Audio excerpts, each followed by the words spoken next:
not holding out a whole heap of hope for Julian in the UK courts. I mean, this Julian's case has always been political from the outset, and we always have called for a political solution, a diplomatic solution to this case. We don't think Julian can ultimately win in the courts. He does need the best defence that he can get, so that he isn't extradited as quickly as the US might like. But yeah, we've always been holding out for a political and a diplomatic solution to this, which needs to come from the Australian government, because they're the only ones that can represent Julian diplomatically, because he's an Aussie. Yeah, so you don't sound too optimistic about this court case in the next couple of days. If he was to lose this, is it your concern that he could be extradited to the US within hours of the completion of this? Yeah, that is a very real concern, that the judges will turn around and reject this application to appeal and then order his extradition. And we know in the past there's been planes waiting on the tarmac. The Home Office here in the UK has, everything ready to go to really expedite extradition. So that is what we fear, that Julian will be lost to a torturous, what's been called a torturous prison system in the United States by the UN Special Rapporteur on Torture, who called on the UK just a couple of weeks ago to reject this extradition because of the conditions that Julian would face in the USA. Similarly, the motion in the Parliament, in the Australian Parliament last week, that was voted on by 2/3 voting yes, called on the UK and the US to wrap this up and bring Julian home. And so is there anything more that the Australian government can do at this 11th hour other than that motion, which, was very clear in its call for him to be brought home? Well, with that motion, I think there's significant momentum that the Prime Minister and the diplomats can really have an opportunity now to take to the Biden administration and say, hey, look, we've got the support of the Australian people, the support of the Australian Parliament. Do us a favour. You're our closest ally, our best friend, and we want our guy back. So that's what we're really asking the government to do, is ask firmly and directly from one of our closest partners to send Julian home, just as they've done with countries that we don't have such a close relationship with, such as China or Vietnam or Iran or even Egypt. They've managed to get journalists back from those countries successfully. So really, there's nothing standing in their way now of really pushing hard on the United States to drop this case. It's a scandal, this case, actually. All the press freedom groups, all the human rights groups all around the world, journalists' unions, all call on the United States to drop this because of the impact that it's having to your work, to the work of journalists around the world who want to report on national defense information or national security information. So it's really become an international scandal, and is turning the US and the UK into these sort of human rights pariahs, equal to where, say, Russia is on that level. And so you're calling on the Australian government to do all it can diplomatically over the next 48 hours to try to turn this around. Do you want the Australian government to do anything more than that publicly? Well, I think, this is going to be resolved behind closed doors ultimately, but I think a firm ask from the United States, from the Prime Minister to the United States, a firm ask that now has the backing of the Parliament, the backing of the people. I think that's what's needed now.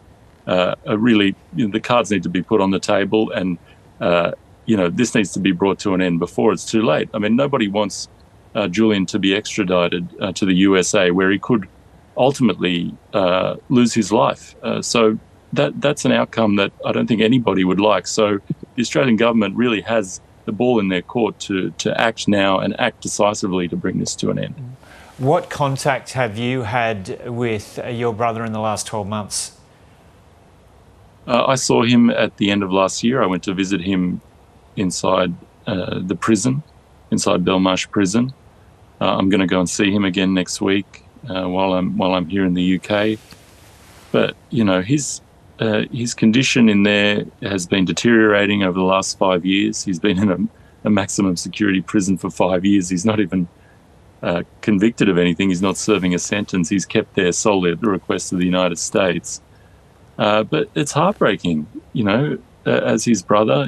I'm his younger brother. I've, looked up to him a lot of my life, and to see him in a situation like this, it brings me to tears. I'm doing all I can, and our family's really doing all we can, to fight this. But we need a lot of help when we're up against these sort of institutions and governments who are persecuting Julian.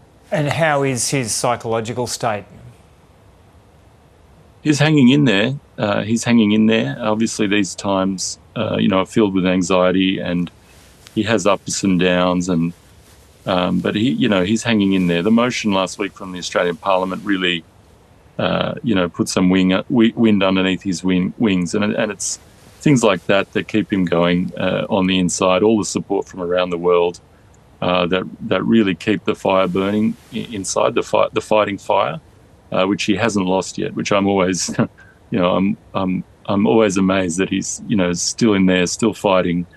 I don't know if I would have that sort of energy if I was in his position.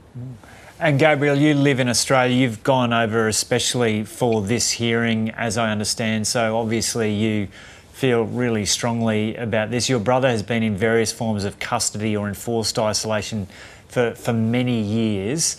How has it affected your relationship with him? Well, it's torn our family apart. That's as simple as it is, and it's also changed all our lives. We're all focused on advocating for Julian. I've spent a lot of time in the United States advocating for him there in Washington DC and lobbying with Congress people and senators, and that's time that I'm not spending with my family.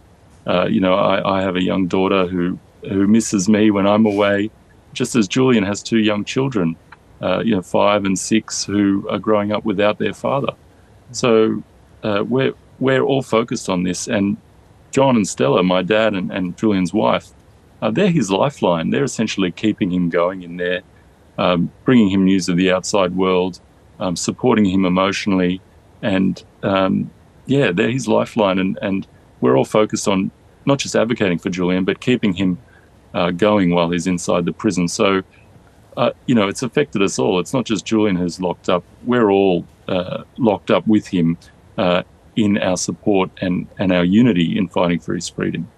And Gabriel, just as you've been talking there, we've brought up some live shots from outside, presumably, the High Court in London, where this is about to be heard, with a sign being held up there in support for your brother. You touched on this a little earlier, but I'd like to go back to it now. How do you feel about your big brother and what he's been through, and how do you feel about what he did and how he has survived through the last 10, 15 years? Well, I think, what he did sort of speaks for itself. Some of, he's won, I think, 26 or 27 journalism awards. He's had some of the biggest scoops in journalism. I think really he's almost a historical, he is a historical figure, really. The contribution he's made to our Western societies in revealing, the misconduct of the United States in wars in Iraq, in wars in Afghanistan, torture inside Guantanamo Bay, the sort of corruption that takes place all around the world. So his contribution, I think, is historical and will go down, as one of probably the greatest contributions to, our Western societies, ending the war in Iraq.